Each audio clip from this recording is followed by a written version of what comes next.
Hello, my dear student. Today I am going to explain chapter 5th of class 10th NCERT book exercise 5.3 question number 15. A contract on construction job specifies a penalty for delay of the completion beyond a certain date as follows. Repeat 200 for the first day. एक construction job के ऊपर क्या कर रहा है, penalty job के लिए क्या कर रहा है, अगर काम डिले होएगा तो उसके लिए चार्जेस रिप्लाई कर रहा है penalty ₹200 for the first day and ₹250 for the second day, 2 and 300 for the third day etcetera. Means के जितने दिन वो first day second day third होएगा तो 50 रुपीज़ बढ़ते रहेंगे and the penalty for each succeeding day being ₹50 more than for the preceding day. How much money the contractor has to pay as the penalty, contractor को कितनी penalty पे करनी पड़ेगी if he has delay the work by 30 days, अगर वो 30 days तक क्या कर रहा है, काम को डिले कर रहा है। तो सबसे पहले हम जहाँ पे एपी बनाएंगे, एपी बनाने के लिए हमें सबसे पहले दे रखा है 200 charges, then 250, 300 up to so on. तो ए की वैल्यू यहाँ पे होगी 200 और कॉमन डिफरेंस हो गया 250 माइनस 200 50 और एन है 30 डेज। हमें यहाँ पे निकालना है हाउ मच मनी, मीन्स कि हमें S30 निकालना है। तो सबसे पहले हम इसका फॉर्मूला लिखेंगे n/2 2a plus n-1d। Formula में वैल्यूज पुट करेंगे। S30 हमें निकालना है 30/2 2 इंटू ए की वैल्यू है 200 प्लस 30 - 1 और डी की वैल्यू है 50। रिड्यूस हो जाएंगे तो 15 400 प्लस 29 इंटू 50। सॉल्व कर लेंगे इक्वेशन को। सबसे पहले इनको मल्टीप्लाई करेंगे तो मल्टीप्लाई करके आ गया 1450। 400 और 1450 आपस में प्लस हो जाएंगे, ऐड हो जाएंगे तो 1850। दोनों को मल्टीप्लाई करेंगे तो हमारा आंसर आ गया 27,750। तो 30 डेज के लिए वो कितने रुपीज़ चार्जेस करेगा, 27,750। Question number 16। A sum of ₹700 is to be used to give 7 cash prizes to student of a class for their overall academic performance. If each prize is ₹20 less than its preceding prize, find the value of each of the prize. हमें यहाँ पे given है सम ₹700, ये use किया गया है cash prices 7 cash prize लेने के लिए of the student of a class school for their overall academic performance के लिए। अगर ईच प्राइज क्या कर रहा है, फर्स्ट प्राइज की 20 लेस करके आ रहा है तो हमें हर एक प्राइज की वैल्यू निकालनी है। तो सबसे पहले हमें जहाँ पे गिवन है वो लिख लेते हैं। हमें यहाँ पे SN गिवन है 700 और टोटल कैश प्राइजेस कितनी है 7 और N की वैल्यू गिवन है 7। हमें यहाँ पे A की वैल्यू निकालनी है। तो A की वैल्यू इन्होंने क्या बोला है कि A की वैल्यू कैसी आ रही है, हर एक प्राइस को 20 लेस करके आ रही है। तो हमारी फर्स्ट टर्म क्या हो जाएगी, मीन्स के फर्स्ट प्राइस क्या हो जाएगा, फर्स्ट प्राइस हम लेट कर लेंगे A, देन सेकंड प्राइस क्या आ रहा है 20 लेस करके आ रहा है तो फर्स्ट को तो A - 20। उसके बाद थर्ड प्राइस, क्योंकि 7 प्राइजेस हैं, थर्ड प्राइस आ गया A - 20। सेकंड में से 20 माइनस करेंगे तो आ गया A - 40। Fourth price A - 40। Third में से फिर हम 20 माइनस करेंगे, हर एक लास्ट वाले प्राइस में से 20 माइनस करके आ रहा है तो फोर्थ हो गया A - 60। Then fifth A - 60 - 20 A - 80। Then sixth price A - 80 - 20, ये हो गया A - 100 and seventh A - 100 - 20 A - 120। हमें यहाँ पे A की वैल्यू निकालनी है। अगर A की वैल्यू आ गई तो हम सारे के सारे जो प्राइजेस हैं उनकी वैल्यू निकाल सकते हैं।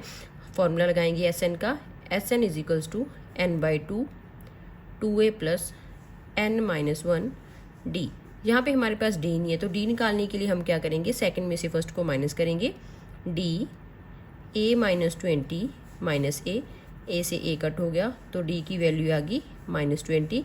सारी वैल्यू जहाँ पे पुट करेंगे S7 7/2 2 A की वैल्यू यही है प्लस N 7 - 1 और D की वैल्यू है -20।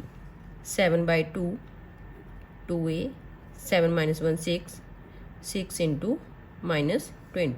700 इक्वल्स टू 7/2, 2a 6 को -20 से मल्टीप्लाई करा -120, 2 को उस साइड ले जाएंगे तो 2 मल्टीप्लाई में और 7 डिवाइड में चला जाएगा, 2a -120,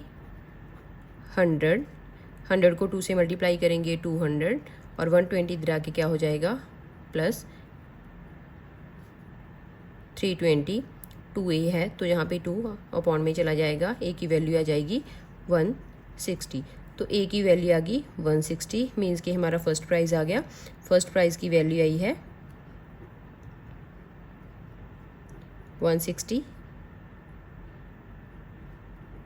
सेकंड प्राइज़ था 160 में से 20 माइनस करेंगे तो आ गया 140, देन थर्ड प्राइज़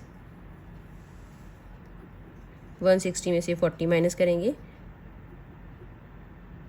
120,